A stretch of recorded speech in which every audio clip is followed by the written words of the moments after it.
Thanks to the witnesses for being here today.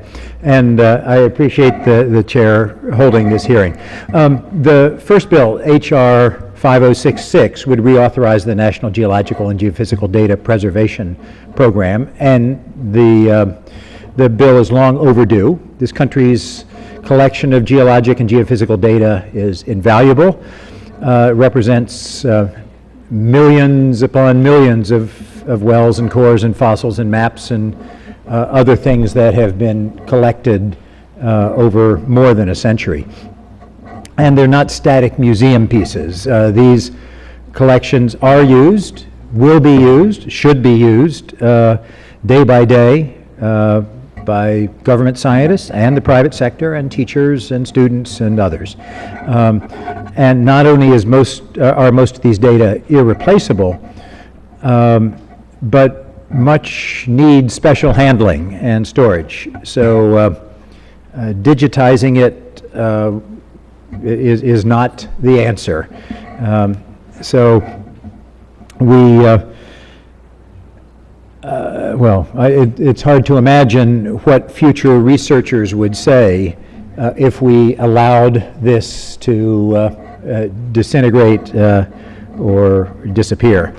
Recently, the Geological Survey used a tool on some old mine samples, applying modern analytical techniques to see if there are potentially valuable minerals, such as rare earth elements, left behind in the mine waste. The results, in this case, are promising, might provide a new strategy for decreasing dependence on China and other nations for these minerals.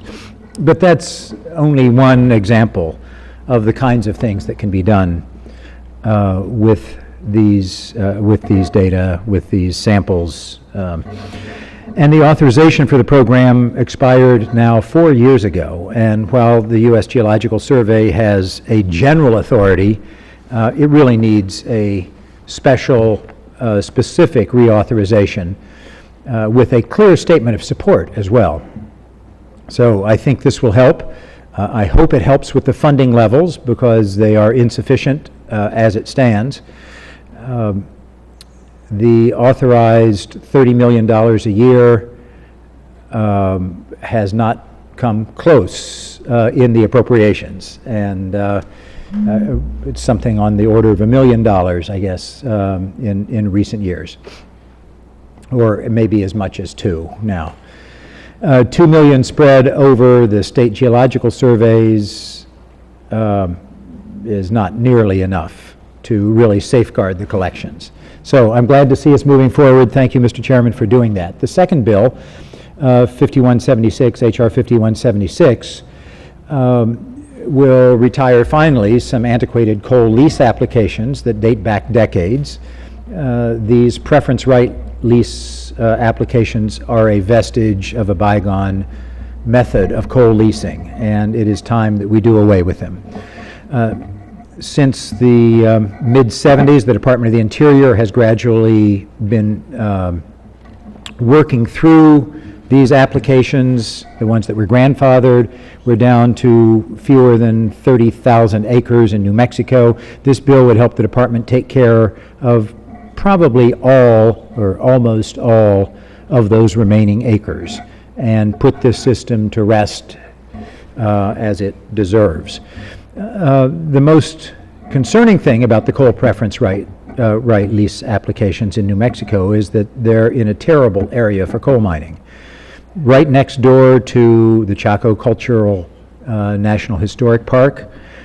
They lie within a wilderness study area and the fossil forest research natural area. Some are on the same land selected by the Navajo Nation as part of the Land Settlement Act. It's my understanding that all the parties involved, the coal company, the Navajo Nation, the administration, are in support of retiring these lease applications in exchange for coal bidding credits to be used elsewhere. And this legislation will move that along. So I look forward to hearing about these two bills and yield back the remaining seconds of my time. Thank you, Mr.